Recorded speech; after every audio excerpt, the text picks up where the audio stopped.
This short movie is all about how to make a spoke shave using one of the Windsor Workshop's small spoke shave kits.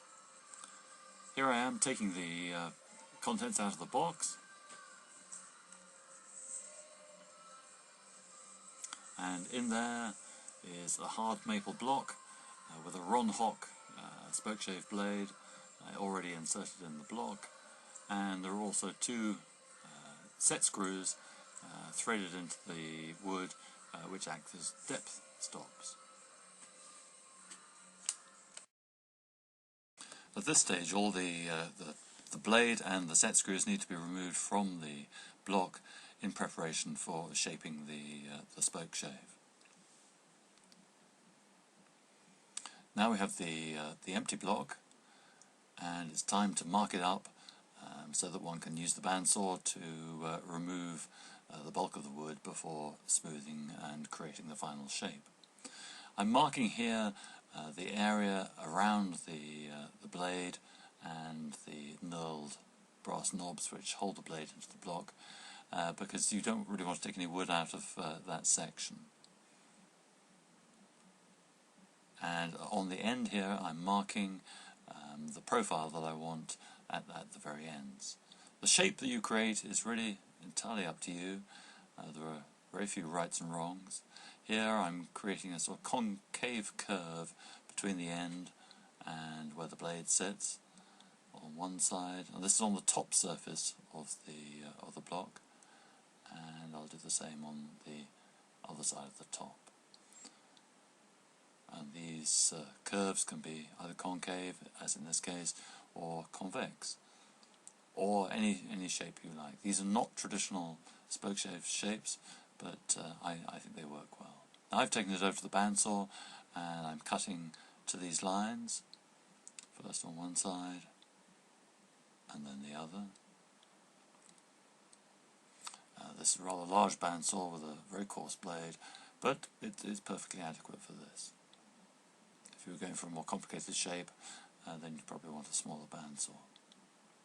Here we are, so now we've got the two cut surfaces. Now on the side of the bandsaw you can see the top surface to the left, creating two other lines, again roughly concave, and then I'll use the bandsaw to cut these little pieces off the block.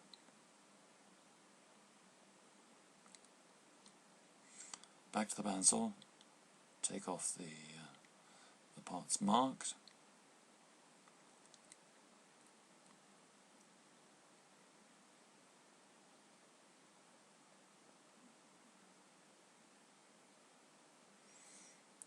there we are.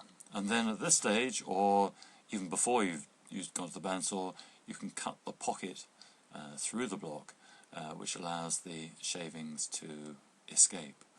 Here, using the pillar drill and the Forstner bit, and the block held against a really solid fence, use the Forstner bit to drill all the way through the block, and in a minute then I'll use a chisel to take out the excess waste. In this case I drilled 4 holes in total. Here are 2.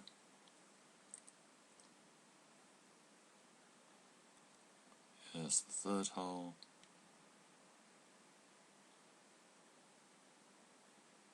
And also the fourth. So here we are. And now, using a chisel, I'm going to trim out the sides, the excess around the holes, using a broad chisel and the weight of my shoulder on top of it to smooth down the sides. And it doesn't take very much work, and you end up with quite a clean pocket in the middle of the block.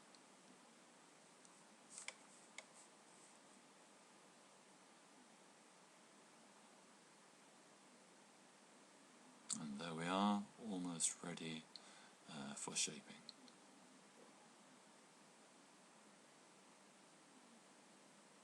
That's ready. At this stage I find a drum sander is probably the best tool for smoothing and shaping the block. I'm using a Carroll drum sander, starting off with 120 grit, and then working up through the grids 180 and then 240. It's a very flexible tool, it's very safe, but you do need to make sure you've got good dust extraction adjacent to the tool. I think probably 3 or 4 minutes of this and you'll have a beautifully smooth tool. The next job is to mark up the nose and to shape the nose. This is the wooden section directly in front of the blade, and its shape is critical to the way the spoke shave works. In this case I'm using it for flat work, shaving spindles, shaving seats and so on, and I want a slight angle between the blade and the nose, and I find that a file, just setting it at the right angle, just a slight angle from the blade, and rasping it down till I remove all the pencil marks that I've put on the nose. There we are, as quick as that, doesn't take long, but getting that angle right is crucial. The block is now shaped. Here I am putting the set screws, threading them back into the block with the Allen key that comes with the kit. And there they are, in position, and now the blade goes into the body.